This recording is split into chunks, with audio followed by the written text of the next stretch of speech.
Hello everybody, and welcome back to that Eurovision site, Eurovision with a Slice of Life. I'm Shiloh, and today I will be reacting to 6 out of the 12 competing songs in Ethnikós Telikós 2025.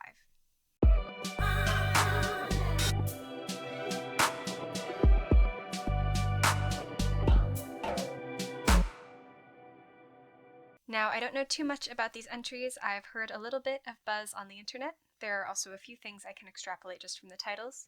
2 of these appear to be in Greek, which is really exciting. I love a good native language entry. I have also heard that one of the songs is about getting turned on by elevator music. So I guess I'm going to be finding out if that's true today. So let's get started.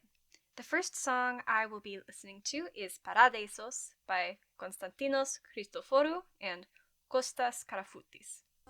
Oh, this sounds nice and traditional. And it is in fact in Greek.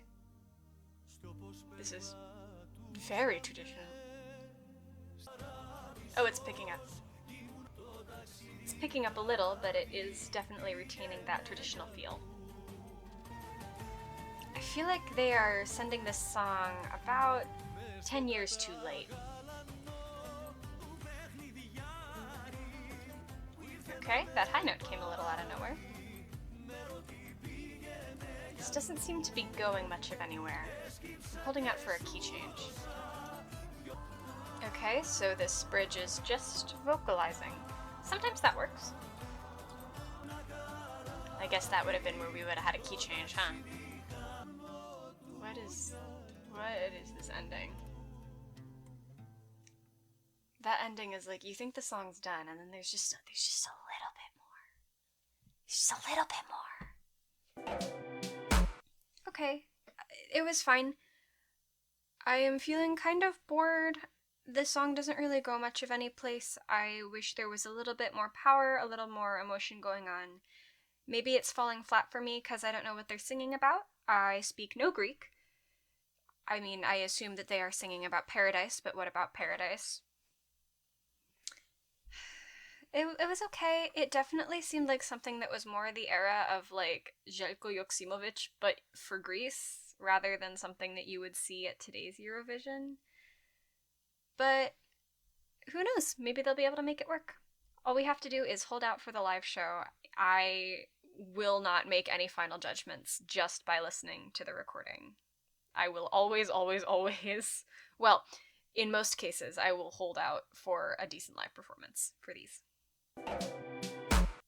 Moving right along, our next song is Imo by Kostas Ageris. This is just Argo. This is just Argo. This is Utopian Land. That's what that string is. Some kind of muted vocals and a very loud beat percussion track. This is danceable a bit.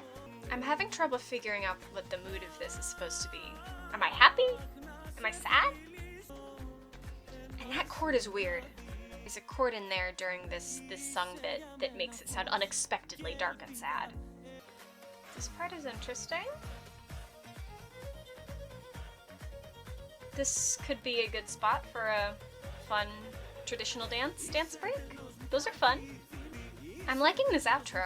I think this outro is the good part. Now, I'm gonna be so real with you guys. I don't know what that was. Like, I just don't. Again, I don't speak Greek. Whatever lyrical messaging is happening here is so totally lost on me.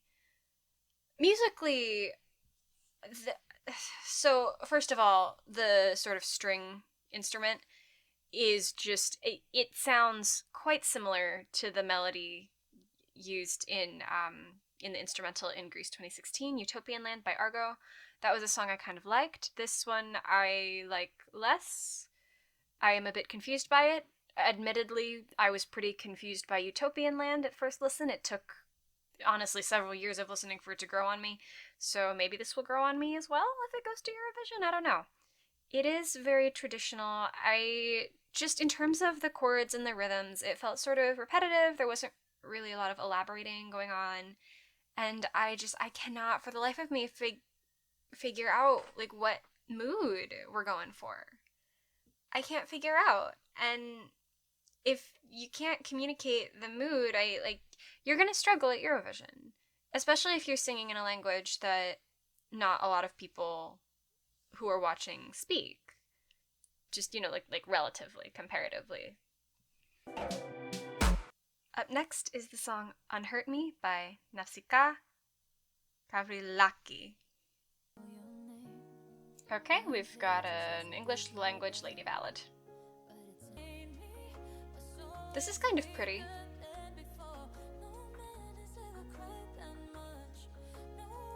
The instrumental sounds kind of basic though. Like this was clearly made on a computer.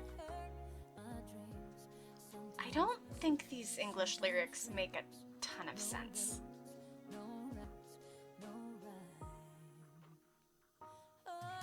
No rhyme, she says, rhyming the lyrics. This is just so basic. This must be an early career song for the songwriters. It's pretty enough. It's a ballad, it's a Eurovision ballad. I know what it is, I understand what it is. But it is very, very, very simple. And sometimes you can be simple and it's effective. Somehow I don't think that's going to be what happens here. There just needs to be something more happening, something more in the instrumental, something more in the melody and the vocal performance, just something to give it that emotional edge. I think that's what this song is missing. Up next is Elevator, parentheses, up and down, by RIKKI. So this is the one about the elevator music. I've been so curious about this one, people. Like, you don't even know. Oh, it is just elevator music. Now that hook is like so K-pop, and like, I can get behind a certain amount of stupid trashy K-pop, like I like it, but then it pulls back, and now we're doing this like, loungy thing. Okay, now the energy's back. I like the little bit of rasp in his voice. Okay, now that there's that melody again, the same verse melody, but we have some elaboration in the instrumental. It feels in tempo with the rest of the song now. That's so great. That should be such a low bar to clear. I just want to live inside your walls. This would be like a concept song for Boys Planet or Produce 101. Like this is giving cheap K-pop. Including that weird third. That weird da da da is also very trashy concept song K-pop. I just keep hearing that little rasp, and it is weirdly kind of nice to listen to. Simultaneously, this was exactly what I was expecting it to be, and also not what I was expecting at all. It's as I said throughout the watch, this is so trashy K-pop, and like I am the K-pop listener of that Eurovision site. This is, I think, a known fact about me. I think I've said this on videos before. And this means that there is a certain amount of trash that I am willing to put up with. That said, this is, like, the thought I'm having in my head, is like, you know how 10 years ago, and like, first of all, how screwed up is that this was 10 years ago? 10 years ago, we had I Want Your Love by Edward Roman Yuta for Moldova, where he like dressed up in his like weird sexy cop outfit. I feel like if this song went to Eurovision, this is probably what it would end up being. Like, maybe not dressed up like cops, but there would be like a weird sexy outfit and a weird sexy dance, and it would all just be very, very strange. Very memorable, but very strange. But also, like, I thought there would be a lot more, like, hyperactive energy. And there, like, wasn't so much. Like, a good bit of this was literally just riffing off of stereotypical elevator music. So, we'll see how this does live, I guess. Alright, next up is the song Free Love by Thanos Lambrou. Oh, some guitar. Okay. Are we riffing on Smoke on the Water? Is that what this is? Oh, he's raspy too. This is easily the best out of all of these so far. Why is this so American? Like, the musical style and the words free love are two really separate aspects of American culture right now. But put them together, sung by a Greek dude? Like, why is this so American? We've got a slant rhyme up in here. Okay, we've pulled back. This chord progression and the instruments, like, this is country music that you would hear at, like, some Virginia Beach town, some MAGA Virginia Beach town. The subject matter, well, for a given value of subject matter and the instrumental are just so discordant. Well, it's not the final show. The final show is the Eurovision. Oh, key change. Now he thinks he's Elvis. Somehow, this song is the good one. Like, okay, I have one more to listen to today, but somehow, out of the 5 songs I've heard, this one is the good one. How? The instrumental is, like, you would hear this in some, like, rundown tourist town playing over the speakers at literally every ice cream place and restaurant and bar. But then if you tune into the lyrics, it's like, free love, yeah, I just love everybody. Like, those are two very different scenes, two very different cultures right now. It's just so weird to hear coming out of Greece. This is like, why are you so obsessed with us? Why are you so obsessed with us? Oh, okay.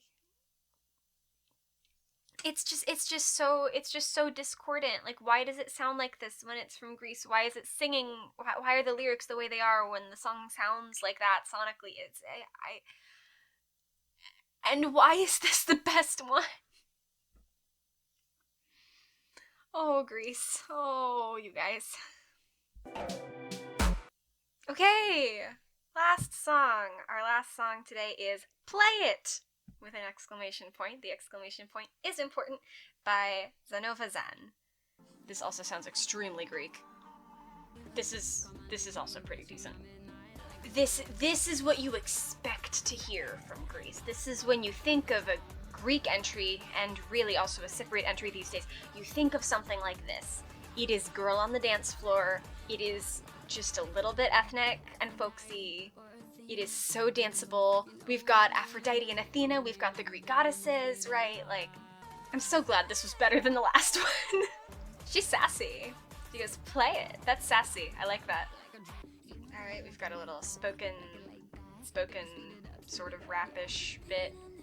You can hear it, like, the live performance I don't think is going to rely too much on her vocally. She just needs to bring the personality. Well, there is that high note. I don't know if she's going to be doing that, if a backup singer is going to be doing that. It's nice, though. Like, literally what I have to say about this is, oh my god, thank god, something normal.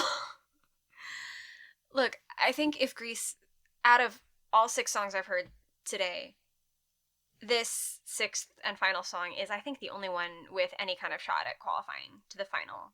There are 6 other songs, obviously, that I haven't heard, but of the ones I've heard, this one is far and away the best.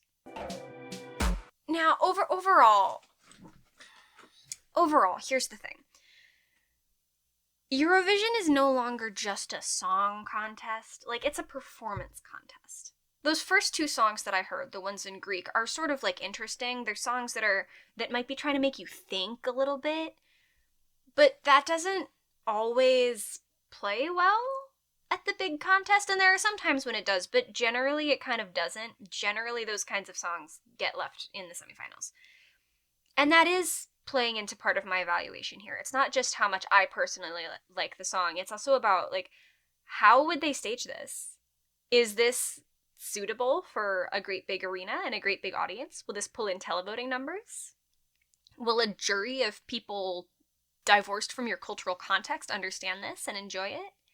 That is kind of what's running in the back of my brain here. And, you know, like, we're getting a national final from Greece. Like, this is great. They're trying new things. I'm just really not sure how successful this particular crop of songs is going to be. I say without having listened to half of them, but from what I've heard, I'm not. I don't know what's going on. No, but there are things that I enjoyed about, you know, bits of each of them, and I think that certainly whatever happens on January 30th is going to be interesting and fascinating, and we will not be able to tear our eyes away. I just don't know in what way, you know? Anyway, thank you so much for watching. I've been Shiloh, here for That Eurovision Site. If you liked this video, click the like button, leave a comment. You can subscribe to our channel for more reaction videos just like this. I've been reacting to several other national finals on our channel over the past couple of weeks. There will also be a second reaction video somewhere on our channel with the first half of the songs competing in Ethnikós Telikós, so check that out. You can also check out our website, thateurovisionsite.com, for Eurovision news, interviews, editorials, and more. And you can find the website on social media at That Eurosite on Facebook, Twitter, Instagram, TikTok, Tumblr, Blue Sky, and all the things. We also have a podcast where we somewhat infrequently discuss how we feel about different countries in Eurovision, different years in Eurovision, people's most recent choices and entries, different sort of more specific themes. So you can find That Eurovision podcast on Spotify, Apple Podcast, your podcatcher of choice, and social media accounts for the podcast are at That Euro Podcast. Thank you very much for watching this video. Bye-bye.